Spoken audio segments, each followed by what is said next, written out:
Hello everyone and welcome to episode 5 of Gerrard, Evolution of a Revolution. This is the show in which we look back over Steven Gerrard's journey from being rookie boss at Rangers to being the undefeated 55 winning champion. My name's David Edgar and joining me as always is Stevie Clifford. Good afternoon, Stephen. Hi David, excited to be at this point in the series?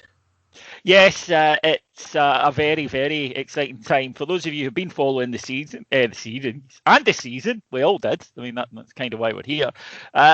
We left it off last week after a 2-2 draw with Hibs. Now, that meant Rangers had a good start, 2 draws in our opening 8 games. A few murmurs of discontent. Not as many after Hibs as after Livingston, it's fair to say. But for some in the support, there was this lingering feeling of, we've seen this. This is what we do. We start the season quite well. We drop some silly points. And then as it gets further, we lose a bit of form. Celtic gain a bit of momentum. And we start to accumulate pressure on ourselves rather than on them. Now, there were a couple of things looking back, and as Stevie and I say throughout this, it's easy with hindsight, and it's also fun, and that's why we're doing this show, because we know how it ends. But in this case, Stevie, there's a couple of things to look at. First of all, that element of, if you like, the Corporal Jones, we're all doomed thing. Now, we've spoken about it briefly in previous years as we've been going through this show. And one of the things I would say that we felt is that perhaps it was the last 10 years really had affected a lot of us in terms of we'd become so used to, if we feared something bad was happening, we were usually right. So for those who took the approach, and there were plenty, for those who took the approach of, look, we know how this is going to go, nothing's changed. This is the same thing. You guys are just accepting failure if you're not prepared to see what's going to happen here. It is understandable, I think. But you and I have been accused in the past of being somewhat over-optimistic. Great word that was used on Heart and Hand. Someone said I was Panglossian, which I totally agree with. And that is that we were always saying, well, you never know, right? Okay, but here are the good things.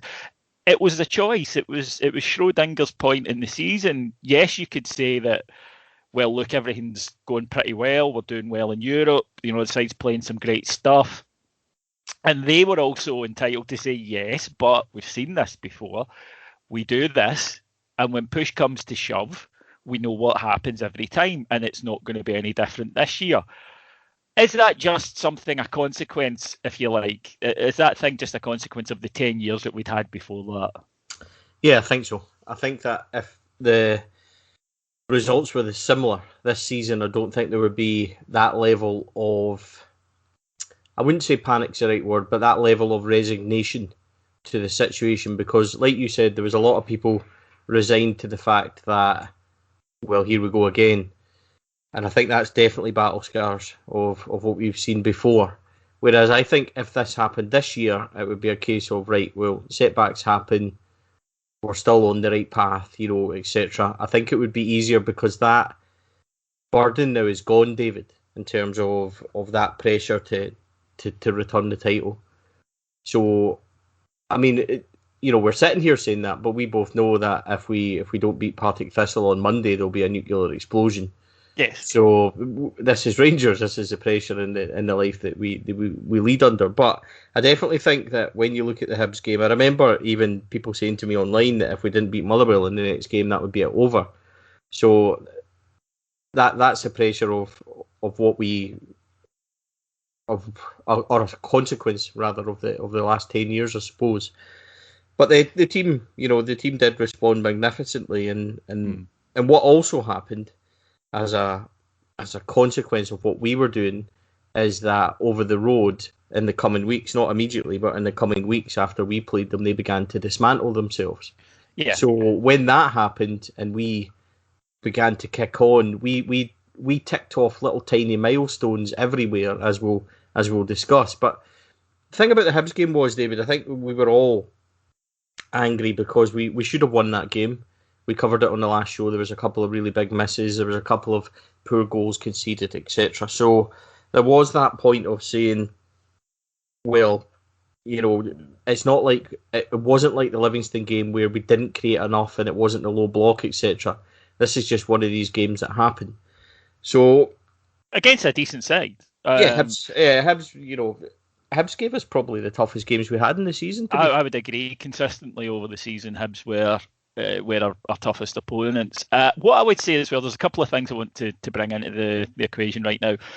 In terms of this, you're over optimistic, you're under optimistic. There are two ways of dealing with something, because this is a sport that we are all overly invested in. Okay, say that right now. This is not normal that we derive so much of our identity and happiness and joy, and we get so down about something we have zero control over. Right? This is 11 men away kicking a ball in a field once a week or twice a week. So there is an illogical thing at the heart of any football fan. So what we try to do is ways to rationalise it, get on with it in our minds, and also things like coping strategies. For Stevie and I, we're very similar personalities. We are optimistic. We will look for the good. That's naturally who we are as people. I would say in any situation, you and I tend to say, okay, right, well, what can we do about it? Right, oh, well, what's the good things we can build on? But for other people, especially people who'd gone through that, as I say, this pain, what they were doing was almost preparing themselves for it, which was, I know what's going to happen, and I'm not going to be fooled again, as the Who said. I'm going to make sure that I'm ready for it when it comes. I always think with football fans that something called the what I call the Hugh Keevans, when every year he predicts that Rangers will win the league. Doesn't matter if we had like 4 players at the time, he always does it. And the reason that people do that and they predict them is then if they're wrong, then it doesn't matter because they're quite happy. Rangers have won the league, or in Keevan's case, Celtic have won the league, and that so you don't mind being wrong. In fact, you're quite happy you were wrong. And if you're not wrong and things are rubbish, then you get to at least say, well, I told you so. The reason I've never found that an attractive thing is that, one, everybody knows why you're doing it, right? And two, it doesn't make me feel any better to say, I told you so, if Rangers haven't won the league. It doesn't make me feel any better. And expecting the kick in the balls has never really made the kick in the balls feel any less painful to me when it arrives. So I tend to just, rather than waste time worrying about things, I tend to be kind of quite optimistic and quite like, not stupidly, I don't think. I don't, sit here and say after we've beaten a side in the opening round of the Europa League qualifiers that we're going to win it. But I do think that there's a balance to be had. But I do understand why people do it, because it is a coping strategy for what, as I say, at the end of the day is probably a pretty illogical thing if you analysed it. Yeah, but I agree. I think the coping strategy is the best terminology I would use for it, because I never go to a game, I never sit down to watch Rangers, I never do it and think to myself, right, we're going to get thrashed, or we're not going to do this, we're not going to do that. I always sit and think, right, well, we're maybe, it's Barcelona away, we're maybe not going to get this, we're maybe not going to win, but I want to see how far we've come. Like, I want to see where we are as a team. So that's how I look at things. I try and take the positive out of everything.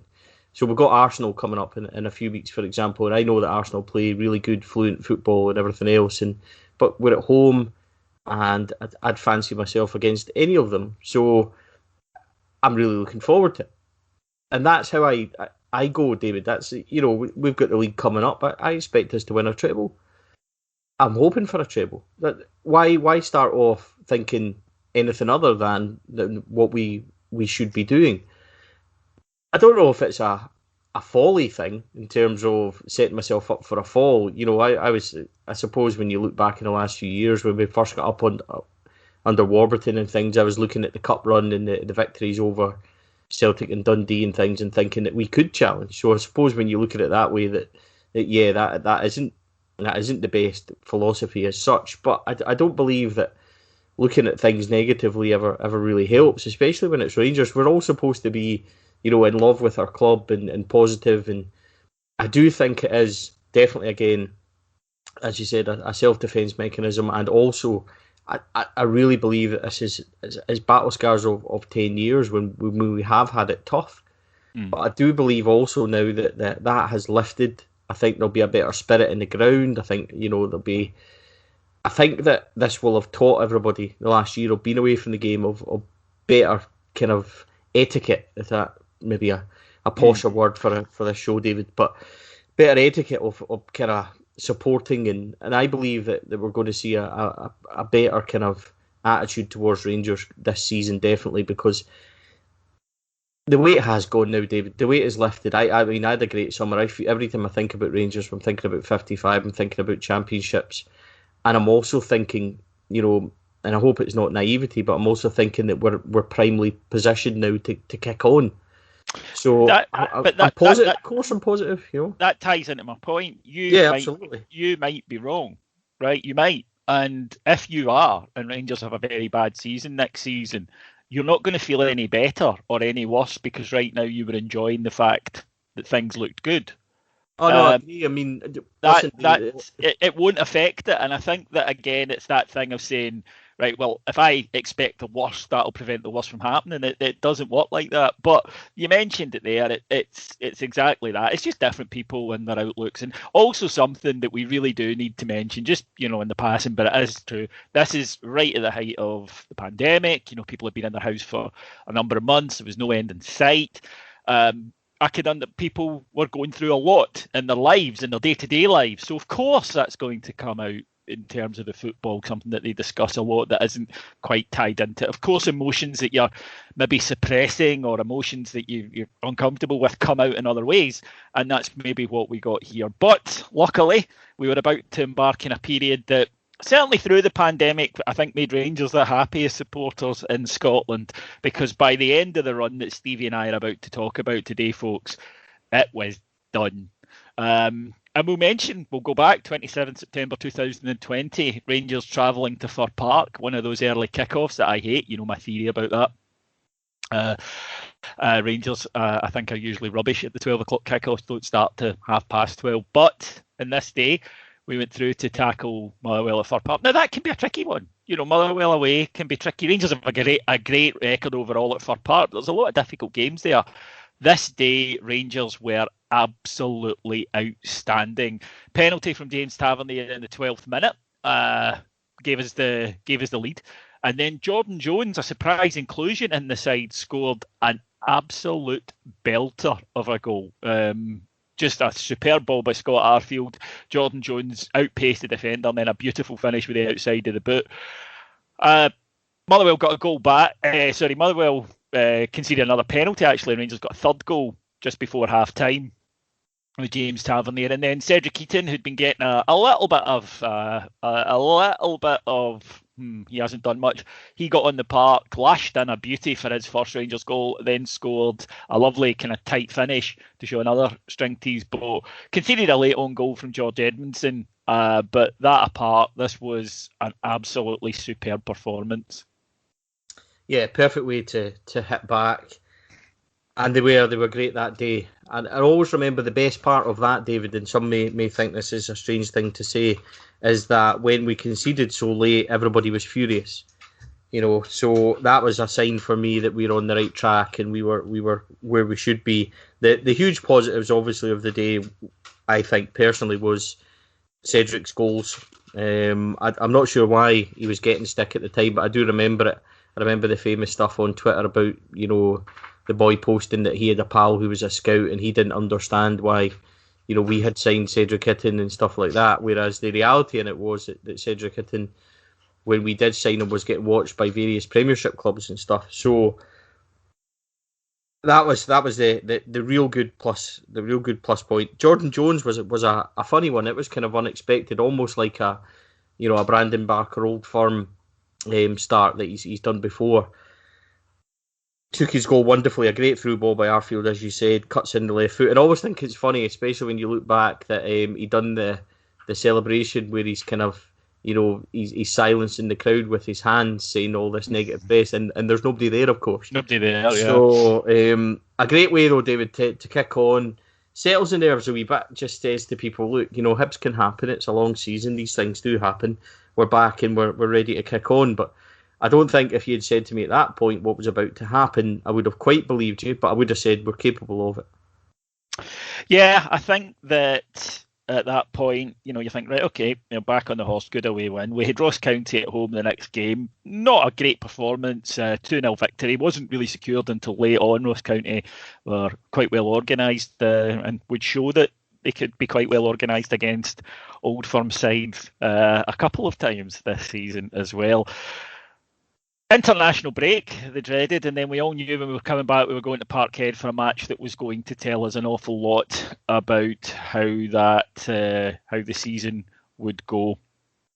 I think that we all rather knew that it was likely to be an important match. You don't win or lose the league then, but you'd mentioned at the start about Celtic's form, and through October and November they completely cracked. But this is something, again, back to the optimistic thing. People were saying at the start of the season Celtic were winning games, bar their opening match, I think, where they ran out fairly easy winners against Hamilton. They were winning a lot of games 1-0, nicking it, and people were saying, and understandably they'd earned this right to say this, the media cheerleaders. Celtic had earned the right to say this because they had won the league 8 3/4 times in a row, that they were showing the form of champions, that they were not playing well, and therefore it's important to just gut out, get your results, and win 1-0 till your form comes back. Okay? Right, fine, I get that. My argument was and is that's, I think, a fundamental misunderstanding of the "that's what champions do" thing. What champions do is play well mostly and win. And then when they don't play well every so often, they still win. That's what that means. It's not you don't play well ever, but you keep winning. Because if you don't play well continually, it'll catch up with you. And teams will take points off you, and then your confidence will go, and you don't have form in the first place.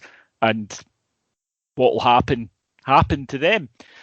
That was my theory back then, but I don't know how much that would have been affected had Rangers gone and shat the bed at Parkhead that day. But they absolutely did not. We turn up at Parkhead, Connor Goldson with a header after 10 minutes, Rangers looking really composed. Celtic can't really get near Rangers. Couple of chances, to be fair, but Rangers looking pretty comfortable. Connor Goldson, of all people, adds a second in the second half, and then Rangers tactically decide you can have the ball because we don't think you can hurt us, and prove to be very, very correct. And Rangers go, we're 2-0 up and we're taking this, and do it. See the game out uber comfortably. And at that point you thought, my goodness, we are so much better than them. This was a huge moment, David. A huge moment. If we journey back to the game just before we went on the international break, we'd obviously beat Ross County. Celtic that day, I watched them. They were away to St Johnstone. I think we spoke that day as well because you were obviously at the game. And they were an earlier kick-off. They scored 2 in, I think, 92 and 94 minutes. And they won 2-0. But it was a performance where I watched it and thought, we have absolutely nothing to fear. And it's easy to say it now because we know subsequently what happened. But genuinely at that point, I remember watching it, I said to Karen, my wife, I said, they look devoid of everything, devoid of inspiration. They look a very ordinary side. And then it came to going to Parkhead, and I was really confident. I was like, we will win if we play well. And we did. But this is why this was so important, because it showed a different side to us. The game plan clearly from Gerrard and the management team. And I think this is where I want to really kind of emphasise this, David, because I really think it's that important, that we clearly went out to get the first goal. got it, man managed that game perfectly. Whereas you said we were so compact, we were so disciplined, and then go and get the second. And as soon as we got the second, we were just two banks of 4 and 5 basically hitting on the break. But we were so comfortable in doing it, and it wasn't even like we were going for a third or trying.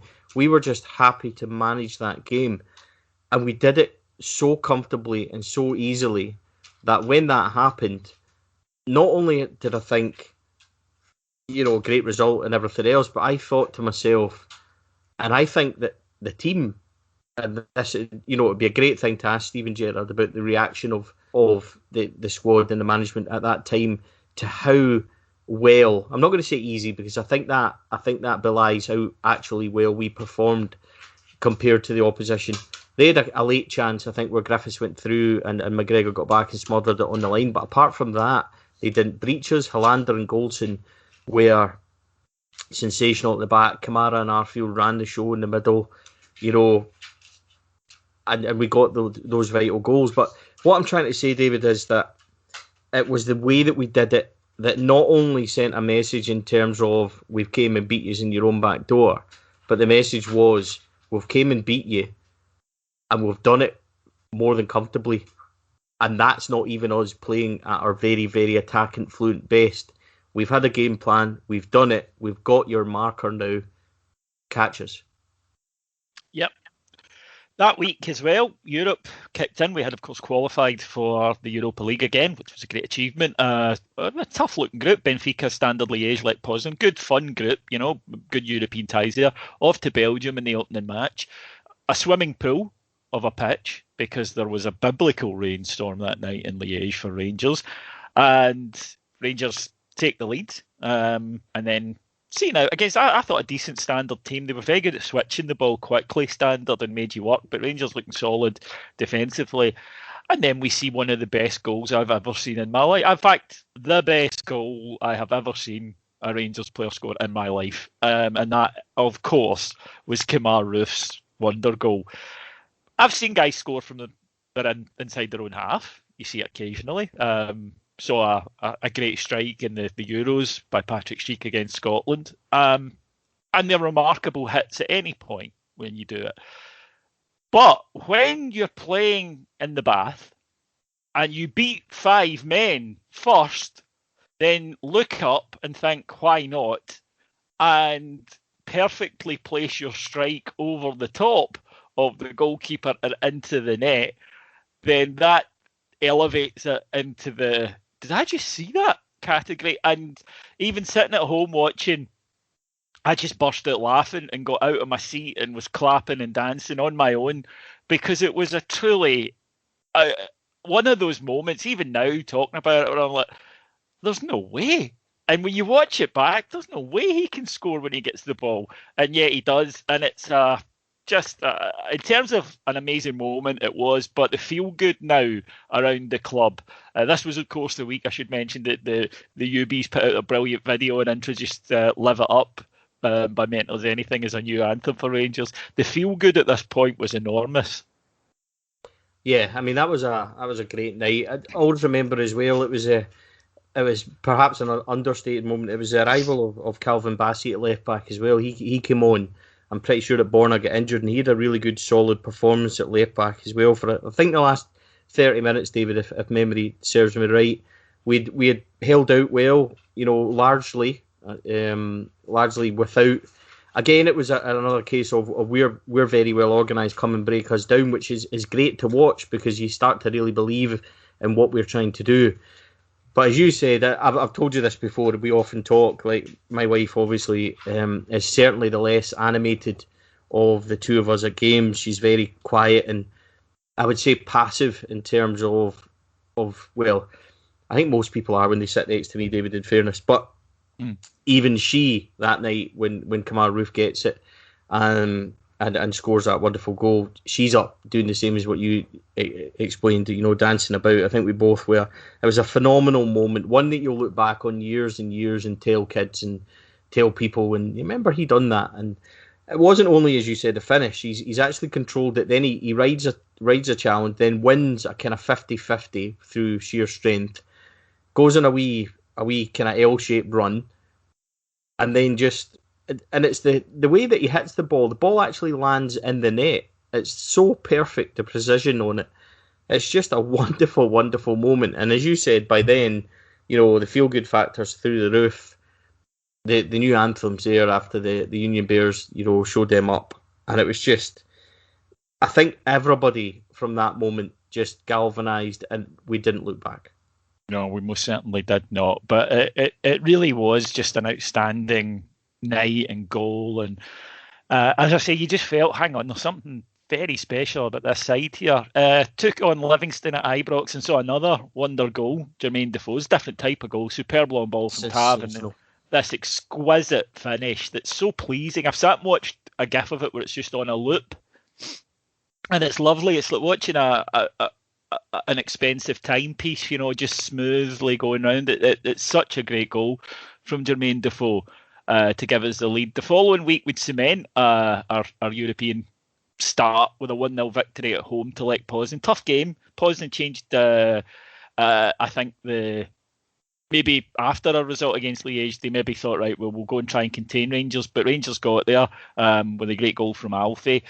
So 6 points, and we've set ourselves up in a good place to qualify. But of course, fans are most concerned about what's happening in the league. We then go to Kilmarnock. Now, you and I have discussed this. We mentioned this right at the start of the match, that I'd said to you at the start of October, when you and I were talking about, I don't know if you remember this, but you said, Parkhead's a big one. And I said, I'm actually more worried about Rugby Park. And I was kind of half joking, but it's true.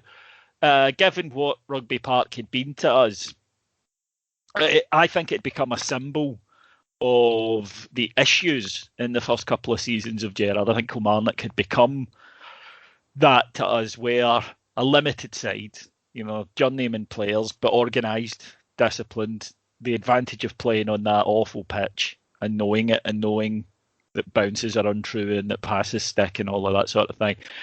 And I had this one circled as, this is a biggie, this will tell us a lot.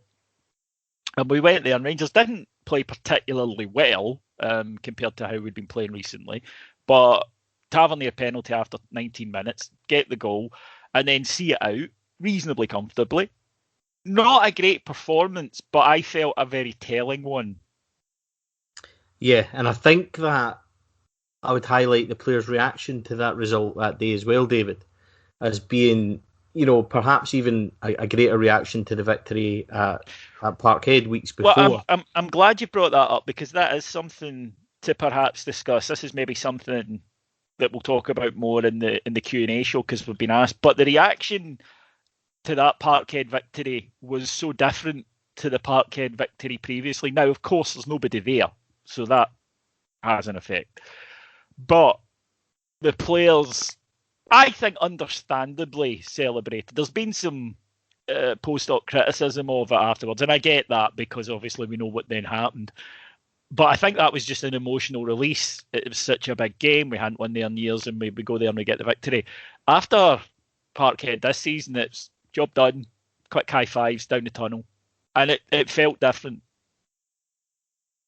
Yeah, absolutely did. It felt like this is business as usual, and we were focused. But the Kilmarnock one, that's why I wanted to kind of focus on that one, David, because the Kilmarnock one, the celebration at the end was actually more than the celebration at Celtic Park, which I think backs up your point that you had circled it off. I think a lot of us had said that if we come through this one, then we're looking good. The reaction of the players was the same. I think that's just like I kind of mentioned before, that was a wee hurdle, like a wee box that we had to tick and just get past it. Like you, I don't think we were, fluently great that day, but it was very much job done. And what I was starting to like about this Rangers side at this point was not only were we defensively very strong, but it didn't matter who you were playing, if it was Hollander or Balogun next to Goldson, we looked really solid. But we were very compact and difficult to play against, very organised.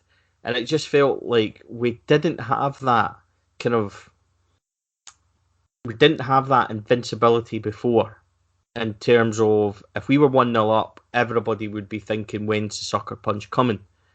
But this year, and the way it had gone, it really started to grow and evolve into, well, we've scored, so everybody believed that we were going to win.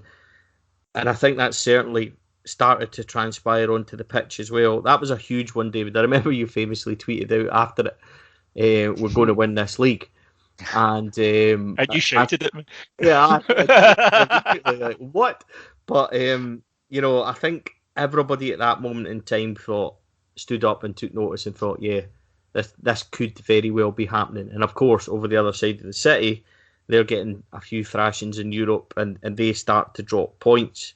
So going into this one, I think we were looking at going maybe 6 points clear.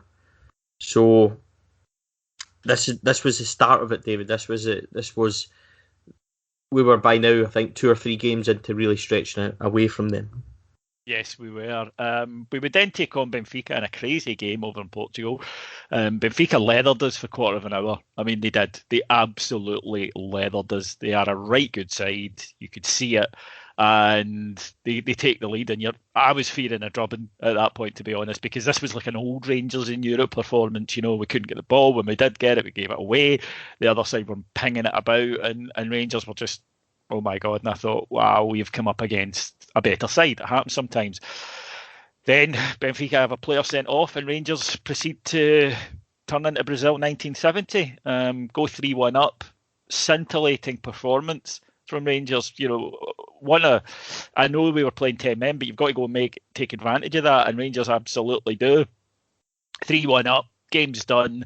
Unfortunately, this is the rarest of things. A Philip Helander howler that night. He has a very poor match. Benfica score one. Bit of naivety, I think, from Rangers in the very last minute of the game. Scott Arfield has an opportunity to run the clock down. He tries a pass, and from the resulting goal kick, even then we should defend better, but Benfica score. And there was a lot of anger, despite it being a pretty good result. And certainly after 14 minutes, I think we would all have, bitten our arms off to get a point over there. But there was a feeling that we'd kind of chucked it away. And I think we had, naivety, overconfidence. I don't know what it was, but we should certainly have seen that match out. The manager was raging afterwards. And it's a shame, because it would have been a very famous European victory. I'll jump ahead a wee bit here and say the return match at Ibrox against Benfica finishes 2-2. Rangers play superbly for 70 minutes. Again, take a 2-0 lead, but again, we're pegged back for a 2-2 draw. What I will say is, I was fortunate enough to be at that match. Benfica were terrific again, and in the end, they just wore Rangers down. And Michael Beale said this. He said that's the only game last season where I felt a team made us look tired. And it was more mental tiredness than anything else, because it never stopped. They moved the ball, they fizzed it about. They were always. They did to us what we do to teams domestically, where they just put you under so much pressure that eventually you're going to crack. So the 3-1 lead surrendering, I was miffed about. I wasn't too critical of the 2-0, because I thought we've just came up against a really top side there tonight, and the boy Nunes that plays up front for them was the difference maker in both games. I think he's going to be in the first game, sorry. I think he's going to be an absolute star of European football. He's got the lot. But what were your feelings on those two matches against, in my opinion, real quality opposition?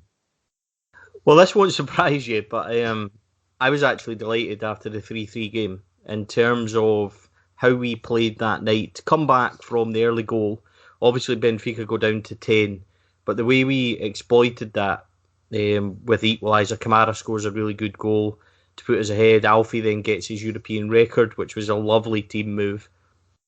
If you remember, they broke the lines, and Tav just waits the exact moment and plays it across beautifully. I thought we were terrific in terms of how we played, David. And then, as you said, I remember texting you that night as well and saying, this is brilliant. We are fantastic. And just being beaming and feeling really good. It was just, it kind of epitomised where we were at that point. And then the last 5 minutes, we made a complete arse of it, in fairness. The home game was different. I like you, I was really pleased to get a point, especially because they just overpowered us. It was a bit, David, when we went 2-0 up, it was a bit like what happened to France last night in terms of when Switzerland missed a penalty and they just upped their gears and quickly went, 2 and 3-1. Now we ultimately know what happened, and Switzerland managed to go through an unbelievable game of football. But Benfica, it was almost like they flexed their muscles at 2-0, and we've done superbly to get ahead. I think Scott Arfield scores early, and then Kamar Roof, who's starting to show what he's all about at this point, scores an unbelievable goal. And I know he had scored a beauty out in Belgium, but I like this one just as much because of the way he hits it. He's almost side-footed it and placed it into the top corner from well outside the box, and it's just such a ferocious strike. And I think, David, as well, we spoke about this a wee bit as well, I think we missed the fans at this point, because see 2-0 to Benfica on a night like that, Ibrox would have been unbelievable. It would have been Parma-like. So I'm not sure that favoured us. Definitely it didn't on that night. No, and that's, a point that when people ask me, having been at the matches, does the crowd not being there help? Does it hinder? It does both. There are times where maybe the crowd would get on people's back, and yes, that might be a negative, but there are also many more times when the crowd would be giving them the extra 5-10% in their legs. And that night, yes, absolutely. I firmly believe at 2-0 on a normal European night, the crowd would have got Rangers home that night. But in the end up, as I say, just quality opposition told.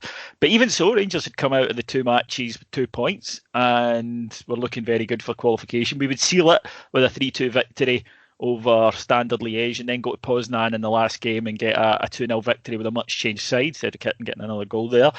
And all good. We can look forward. And not only did we come through the group, we topped it, which is a remarkable achievement. And domestically in November, Rangers are golden. An 8-0 victory over Hamilton Accies that could have been anything. It could have been 15 or 16 that day. Honestly, it was that one-sided. To be fair, Hamilton hadn't played, I think, in 3 weeks due to COVID, and looked real rusty against a Rangers team that was just in gear. We then beat Aberdeen 4-0 at Ibrox. Excellent performance from Rangers again. Go up to Ross County, beat them 4-0. Great performance. And then we take on Dundee United with Tav with that wonderful goal. Dundee United peg is back, but Connor Goldson gets a header. And again, Rangers are through it. And at the moment, everything's great. Celtic are in absolute crisis. Rangers having knocked Falkirk out of the League Cup, pretty straightforward victory. Then travel to Love Street on the 16th of December to take on St Mirren in the quarter-final. Now, Celtic are out at this point. Their run of 12 trophies is over. They've been beaten by the aforementioned Ross County. Cue much hilarious scenes. There was a Sharknado outside Parkhead that night. There are riots. They're attacking their players. Things are just going from bad to worse for them. Everything's golden. So the League Cup's won, right? I thought that. I'll hold my hands up. Right? We all did. I'm wondering who we're playing in the semis. It's all of that. We go to Love Street. Rangers wear the now ill-fated retro kit that night, and we take on St Mirren in the cup. Score early, Connor Goldson. The manager had made several changes to the side, and in his words afterwards, that's my fault. I over-rotated because St Mirren got a penalty just before half-time, fell by Calvin Bassey, who had a fairly rough night, and it's one each. And then you wait in the second half, and then Rangers aren't doing much. St Mirren score. Now, St Mirren are only up the park about 4 times in this match, and they score 3 times. Don't get me wrong, but that's not their problem. That's our problem. Defensively, we're all over the shop, and they make it 2-1. And you think, wow, okay, wee bit of adversity. And the clock is ticking on, and ticking on, and ticking on. And I remember thinking with 10 minutes to go, this isn't happening tonight. We're not getting one.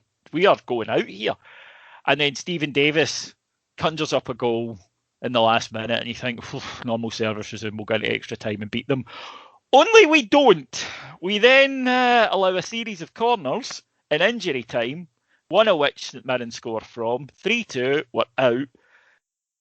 I was at the game. I always say that I was fortunate enough to be at a game. That one I didn't feel that fortunate about. I was the only Rangers fan in that stand that night, apart from the club employees.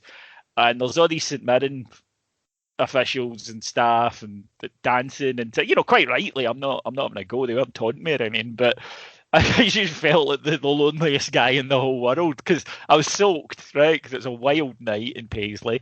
I'm in Paisley, and that's never pleasant. Nobody wants that. I'm just sitting there thinking, I cannot believe this. It was an absolute non-entity of a performance, a winnable cup, kind of tossed away, and I've still no idea where this performance came. And I don't think Rangers have any idea where this performance came from. Now, when you rotate aside, Stevie, the proof's in the pudding. If you win, it was fine. If you don't win, you got it wrong. It really is that thin a line. And to be fair to Steven Gerrard, he admitted afterwards, that one's on me. Yeah, we talk about the evolution of obviously Rangers, but the evolution of Steven Gerrard, I think that will have taught him another lesson, even 3 years in, that we weren't in a position to rotate, or people that he maybe thought were strong enough weren't, because we went to Poznan and been semi-decent and won well over there 2-0, which I think made him think that we'd be all right going to St Mirren. Now, St Mirren at that point were on a bit of a decent run. Meanwhile, we were flying in Europe, undefeated in the league. Celtic had drawn. Having thrashed Hamilton, thrashed Aberdeen, Celtic had drawn 3 on, I think, out of 4 after getting beat by us. They had been put out the cup. They were getting thrashed in Europe. So everything was rosy. We went there and it was just from first to last minute a bit of a shit show. Just throughout, I think people that night, Bongani Zungu, Calvin Bassey, centre half wise were really poor as well. I don't think Bongani Zungu ever recovered in terms of his Rangers career, and thinking that he was the answer or anything. I think he came off for Stephen Davis to come on, and it wasn't until that moment Rangers started to play. We should have had a penalty in the last minute, didn't get it. The subsequent free kick comes off the wall. Stephen Davis scores a worldie. And then with Hollander having gone off injured, we were all about 6s and 7s, and you're thinking to yourself, just get to extra time, regroup, reorganise. You've then got a forced substitution, so you can bring on the centre half, because we've obviously had to gamble. So we're down to 10 men at that point, and we don't defend the corners. And of course, I think their third one, they have a boy free at the back post, and it's disaster time. And the reaction was horrendous. Shite bags are never going to win anything. Excuse the French. I don't like to swear, but that night the reaction was horrific. And I remember, David, feeling euphoric for weeks after Parkhead, and we were starting to stretch away, because I think we'd maybe at this point we were something like 15 points clear in the league, because although the gap was maybe only technically 7. Yeah, that'd be right. We were 16 points clear in the league, because the gap was technically 7, but they had 3 games in hand. But you were thinking, we're top of the world and everything's going great. Go to St Mirren, get a 2-0 win, up the road, no hassles, no thrills, and we just didn't turn up. And in terms of the previous 25 games, it was so unexpected, and there was also complacency, horrible, David. Yeah, there was also complacency because we score early, Connor goals, and it's a peach, and everything's going. Beauty, yeah. Everything's going well. Our centre half striding forward and banging a 20-yarder in, and then they just stopped, and St Mirren didn't stop, and St Mirren thought, "Hey, let's go. We have nothing to lose. It's a cup game, And fair play to them, they deserved the victory that night. They wanted it more, and to react the way they did, from conceding in the last minute, they reacted how you would want your side to react. Of okay, let's go and get the winner. Didn't feel sorry for themselves. But those who think that, in terms of fan media, that people will go and watch my video of that night on YouTube. I didn't miss them. Nobody from Rangers says to you can't criticise when things don't go well. That is a myth. And even that night, the day after, speaking to someone from Rangers press office, he said, "Nope, can't argue," because it was poor. Everything about it, the attitude wasn't right, and we got punished. And you always say you learn from your mistakes, but unfortunately, there'll be a repeat of this later in the season, as we'll come to. But that's for another episode. Then, of course, comes what I think people will understandably look back on as probably the crucial match. Now, you're right, we are 7 points clear of Celtic, and that's how I was counting it. However, Celtic's assumption that we'll win our 3 games in hand, I think you need to do that as the opponents. I think we need to assume that they'll win those games. But there was a nagging doubt at the back of my mind that they would, because us losing to St Mirren didn't mean that they were suddenly very good. Their problems were deeper. However, you don't want to give them any hope, or you don't want to give them a confidence boost.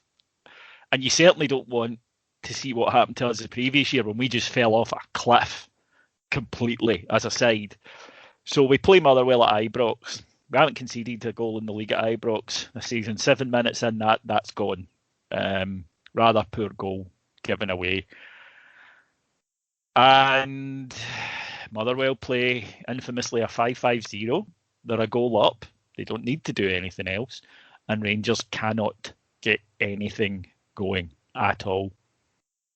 And I remember after 65 minutes, got a text from my dad, and he said, "It's not looking good." And I text back saying, "I don't think we're scoring today." Now, I rarely feel like that, you know? I rarely feel that I don't see it today. We could play all night. I always think, because, you know, you can be playing badly and get something.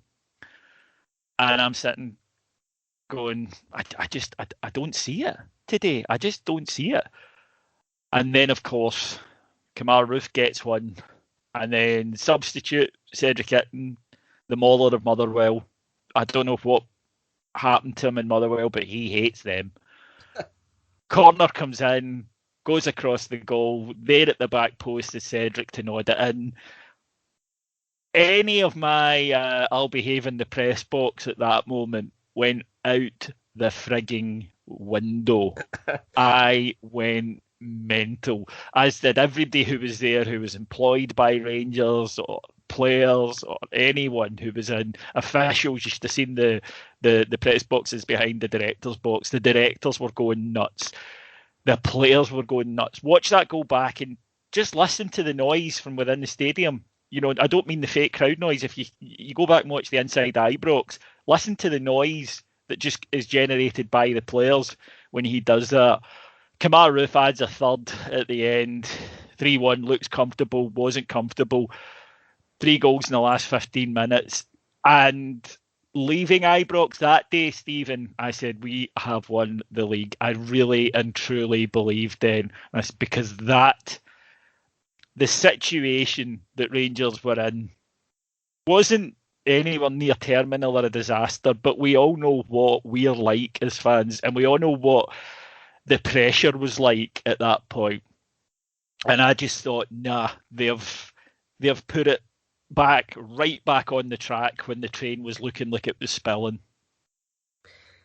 Yeah, I mean, at 70 minutes, David, the obituaries were getting written, and that's the truth, because we were all waiting for that negative response. I was sitting in the house thinking, you know, that this will give everybody a lift that doesn't want us to win this league, yes, doesn't want us to be pulling away, and I couldn't see it. I couldn't see the goal coming, and very famously, as I tend to do, had said about 70 minutes, we could play all day and never score. And I think they were so deep that Connor Goldson played that second half as an 8. He was so far forward. I think Hollander was behind him, possibly Balogun. I would need to go back and see who played that day. But whoever the centre half partner was basically the only one left at the centre circle. The wing backs, Barisic and Tav, were so high. And we pressure after pressure after pressure, but not getting a break, not getting anything. Then Tav swings in this innocuous ball to the back post. Kent turns his back on it. It hits him in the arse. He then manages to get a wee toe poke on it, and Roof turns in this magnificent left foot finish on the turn with his back to goal. Just looked so awkward. Lashes it in, and then at that point, David, it was almost like you could lift the pressure, because we all then believed we'll score again. And then, like you, the second goal, I celebrated that, David, like we'd just won the league. And that'll sound silly, but no, everybody did. Everybody I've spoken to says the same, no matter where they were in the world that day. But when Itton's header went in, they celebrated. The one I hear a lot is, I celebrated that like an Old Firm winner. That is what it was like. It was massive, absolutely massive. We laugh a lot about, you know, our reaction when Edu scored at Ibrox, and I laugh at the boys next to us when we all, you know, once it calmed down and we're like, where's Danny? Like, where's the boy? And they're like 3 rows down. How did that happen? You know, that was what it was like in this house. I went so mental that the dog was going mental, barking, trying to jump on me and everything. It was a great moment. Then obviously the third comes, and I remember driving in after it, not to game. I was going. I had to go to a family dinner and things like that, and I just remember thinking, like you that day, we're going to win this league, because if you can come from that position, I just felt that was the moment that everybody, I think, believed. Not that we hadn't believed before, but there's a belief, but we're still guarded. And I think everybody at that moment said, if we can come through that on the back of what's happened a couple of days before, on the back of what happened for 70 minutes, and get that result, you know, then brilliant. And we had, and it went for the euphoria when we saw, you know, obviously the couple of days after, the things like Alan McGregor's fake kind of injury and things, after Motherwell had been doing it the whole game, and then he's obviously went down with cramp, which is hilarious when you watch it back now. Brilliant. But goalkeeper. I know he's a bad actor as well, and it was brilliant. It was a hilarious moment, and I think everybody, David, as you said, it just galvanised absolutely everybody. That will always be remembered for Cedric Hitton. That'll always be his game, and I get that, and he deserves it. But for me, I remember it as Stephen Davis's game, because we've talked a lot about leaders, and again, over the years, you know, you can see Stephen Davis is a leader at that side. You can tell there are different types of leader. Tav, example. Kent, the skill and the belief he gives everybody around him. Alfie, with his ferocious will to win. Goldson's the talker. But that day, that was Davis, constant. He's not a shouter, but he was always up at them going, right, come on. And he was always getting the ball back and starting it again, and getting the ball back and starting it again. And you could see him running over to players and going, right, come on, keep doing what you're doing. It'll come. And I thought that was his. Did I ever tell you, though, the reason nobody gives me the credit for this, but this is the day that I won as a league. Because every day or every game that I go to Ibrox, you know how I'm stupidly superstitious on match days. Yes, yep. Right. Like me driving the same way all season, and yep, carry on. Well, here are my daft superstitions for last year, the year that we won 55, because the wee lady that sells the sweets wasn't there, so I wasn't able to go and buy my sweeties off her. So I need to wear matching underwear, right? It's got to be the same brand and the same colours. I've got to have a shower just before I go out to the game and use the same type of shower gel, right? One of the molten brown ones, you know, from the club, right? And then when I get to Ibrox, I've got to go the same route, stop in at the same shop, walk to Ibrox, and then walk round from the underground, because I don't drive, so I go up the train and walk round from the underground so I can go past the Broomlin, even though we go in at the main stand, so that I can see my little dog Maya's Brick. Maya passed away last year, and I'll always go up and just give her a wee kiss and say, you know, miss you, puppy, and bring us luck today. So in that game, just after my dad texted, I said, we're not going to score. I remember I just looked up and I said inside my head, right, Ian, I need you to go up to God and bark at him and say, my dad needs this, right? Stevie, we scored within a minute. So I don't care what anybody says. She heard me and she went up and he's like, oh, for Christ's sake, it's a Saturday afternoon. I bet she'll not give me any peace if I don't let Rangers score. So my wee Maya was from beyond the grave was helping us there.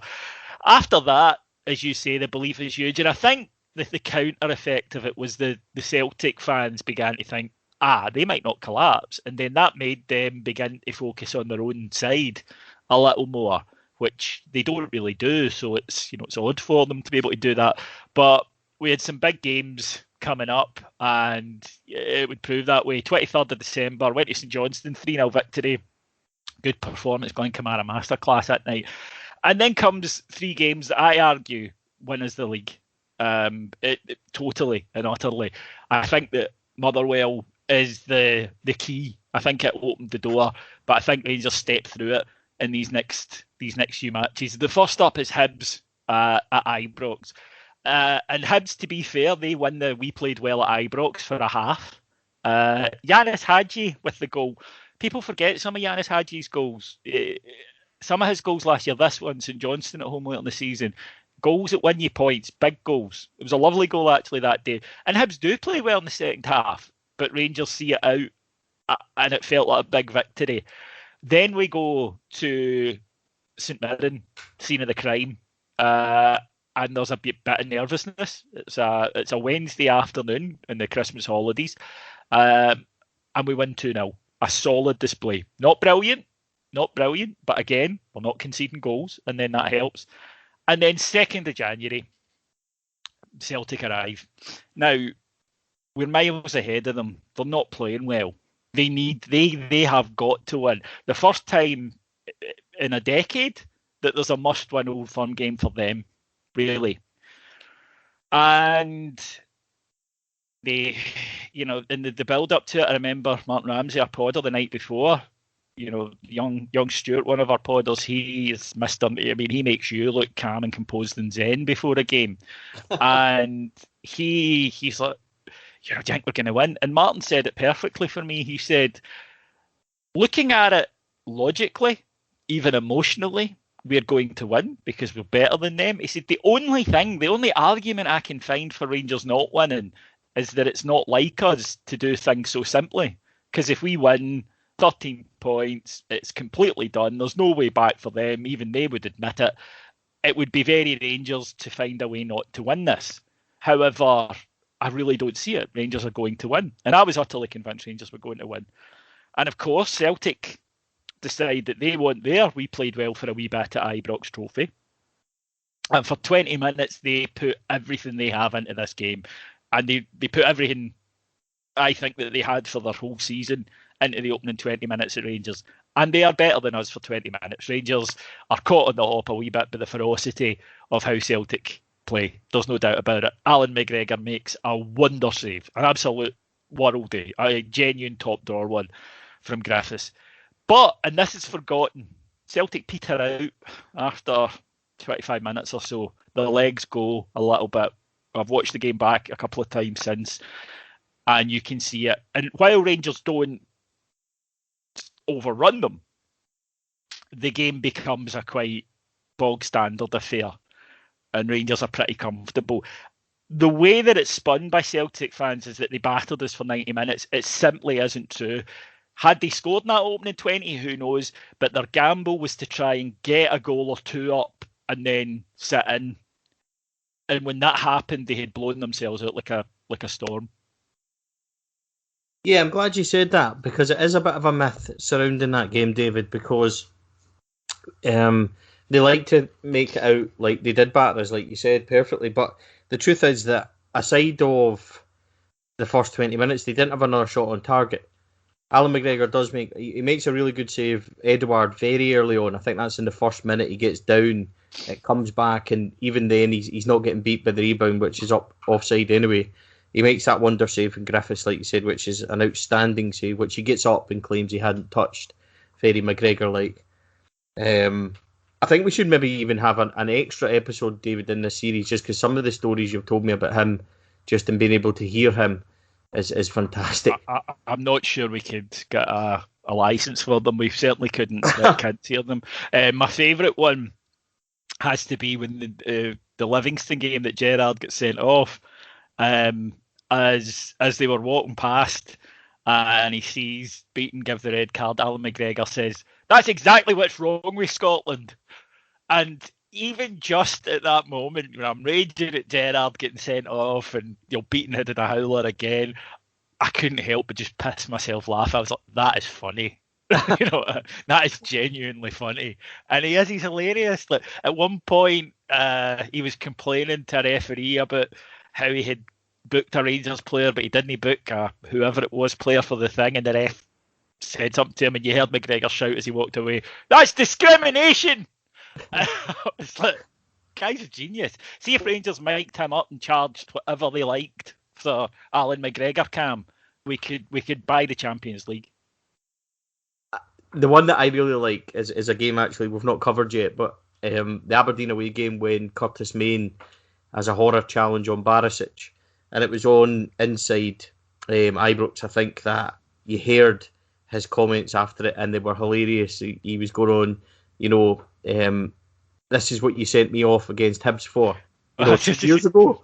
Yeah, and he remembers them. Yeah, and it was just, obviously it was a horrific challenge, absolutely terrible challenge at the time. We'll come to that, obviously, when we get to that game. But McGregor is hilarious, and he has a brilliant 20 minutes in that game. But like you said, it gets made out to be more than it is, and gradually Rangers wear them down in terms of implementing their game plan and their style, which, to be fair, they hadn't been allowed to do. But once that's in place, David, we're comfortable. People say the turning point was, Beaton's red card after his challenge on Alfredo. The fact is that the turning point was 20 minutes before that, just before first half, when Rangers slightly changed their setup in the middle and began to get proper foot on the game, because in the second half they didn't touch us, and we were firmly in control of that, and they actually were more threatening at Ibrox in the 2-0 cup game than they were overall in that 1-0 game. But people don't like to kind of say that. But Rangers, obviously, having weathered that storm, they weren't at their best that day, David. I think that's fair also. But that's more of the saying that we'd been so good for the few weeks, having beat Aberdeen, Hamilton by big scores, get through in Europe so well, and then they had that vital period. So we've then come to this Celtic game and managed to grind it out. And I suppose when we talk about what you said earlier on in terms of, that's a champion's performance, in many ways, to face the adversity that we did of such an onslaught for the first 20 minutes, certainly, because let's not deny that's what it was. But then to turn that game round, switch it up and be able to implement ourselves. And it was one of those, I should say this as well, that Beaton's red card was something that we do very well. We play it out from a goal kick. It works its way to Tav on the right-hand side, and he plays that ball down the channel in between the full-back and the centre-back, which we do. We done it up at Pittodrie, if you remember, when Hadji kind of bum-flicked it, and then Alfredo sends Kent. It was the exact same move that led to Beaton's red card, and Alfredo, all ends up. Yeah, I mean, he consumes many defences, but he certainly does then. And after that, you believe Rangers control it, start to switch it about, and the goal eventually comes. And when the goal does come, it's funny the way it happens, because it is a huge slice of luck. It's a good delivery. Aribo gets the slightest of flicks, and it goes in off the arm of McGregor, who's trying to head it with his eyes closed, basically looking at the ground. And this big theatrical, ridiculous guy by their goal, who's he jumps up. Oh, he doesn't jump across. He jumps up the way. He's barely even got his hand out. It's almost like it's more of like a gymnastic jump instead of a actual goalkeeping attempt. He doesn't move his feet. He just jumps up in the air, like you say. Jumps up in the air. And there's this great picture from behind the goal, which Willie Vass took, of Alfredo's face as it goes in, and he's just like a kid that's just entered the sweet shop and been told they can have whatever they want, and that was the way we all felt. And it was a moment where that result took us 10 points clear overall. They had won 4 in the bounce, so they were starting to say that they were coming onto a game which was basically like putting a plaster over a broken leg, and it was a big one. I remember if you remember, I was doing the podcasting at that time, and I had to do a podcast with, and John Hartson was there, and I had to listen to John Hartson spieling out that Griffiths was the best striker in Scotland, Ryan Christie was the best player in Scotland, and I was sitting there, and myself and Alex Ray, Alex would later tell me that he was actually getting quite infuriated with the actual disrespect towards Rangers and lack of plaudits basically for how well we were doing at that moment in time. And I said it that day, I said Rangers will win comfortably, and I thought we would. Turns out we didn't, but we did enough, and that result, I think, pretty much sealed it. Yep, you're absolutely right. I think that for me that day was huge, because going back to what we said at the start, that's Championship. When we're playing well, we're cuffing teams. When we weren't playing quite so well, we were still winning matches. Then we went back to cuffing teams. You know, that's Championship form. Not playing badly all season. That's not Championship form. And then having, as you say, 4 good results. Remember, Turnbull and Soro were suddenly the best players in the world. It was just nonsense. And then that day after, I'm going down the stairs. I walk down and I see, you always see the team by the time that we're leaving as the press box after the press conference. You see the away team have showered and done their press duties, and they're packing to go, and their bus will be round the front. And as I'm walking down, you couldn't really move. There was only a wee, because it's, you go out a walk, you go out like a main door kind of thing. So, but it's like at Ibrox, it's wide, it's a concourse. And there was only a wee path, because the whole of the floor was taken up with these huge sports bags. And I was like to Mark Dingwall from Fall Follows, how much fucking equipment do they bring? and he said, no, they're going on holiday. I went, well, they're not, we're in lockdown. And he said, they're going to Dubai.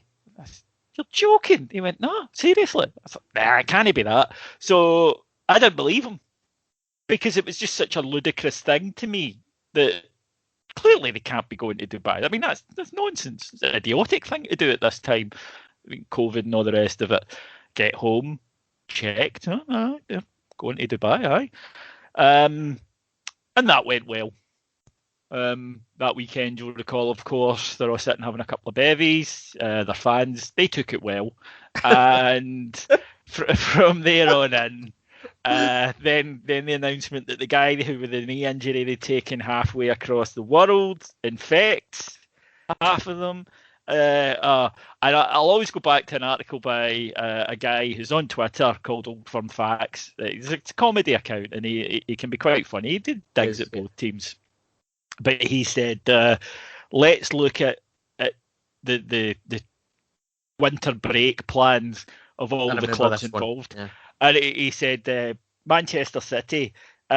City didn't travel abroad because there's a pandemic. Liverpool decided to stay in Liverpool this year because there's a pandemic on. Steven Gerrard's side haven't lost a match in the league this season. And by the fact that they stayed in Glasgow rather than travel during a pandemic, proved they haven't lost their minds either. And he just went through all these teams about how they'd all stayed, and then Celtic at the bottom, and it was just hilarious. But time has caught up with us again, Stephen. We will be back, of course, next week when we will do the run-in and the wonderful feeling of when we won the title. But thank you so much for joining me for another very enjoyable troll through what was a wonderful season. Yeah, I think this just shows how much we could discuss, and there's so much more to cover, David. It's great that we get to start the next one on such a high. Are you going to do the finger quotes for? We have to. That's where we start, because if we had written what was about to happen in the month of January, if Rangers fans had written it, we wouldn't have written it. I would have said to you, David, you can't write that. That's unrealistic. It would have been like something, some crazy fever dream. Yes, it's about to get so much better. No, I remember somebody sent me the photograph of that before I'd seen the press conference, and all I could think of was Austin Powers, lasers. That was all I could think of, and every time I see him, I was like, it's wee hairy Dr. Evil. But But and the magnificent thing, of course, is sorry, David. And the magnificent thing, of course, is after that, which is supposed to, their friends in the press are saying that they played so well, and this will rejuvenate them, and it's only 10 points and everything else. Their January is just catastrophic, and I'm very much looking forward to talking about how Rangers take advantage of that. Well, the three of the three matches, the 3 games in hand, the 9 points, they took 1. So went well. But we've got all of that to look forward to. Rangers will get back in form. There is still one more disappointment to come, of course, in the cup, but hopefully that'll be something we can discuss calmly, because at that point we have a nice silver trophy to look forward to getting. Stevie, thank you, buddy. Yeah, thank you. It's a real pleasure. I hope that everybody's continuing to enjoy this series. We'll be back next week. So until then, folks, enjoy. Take care. Bye-bye.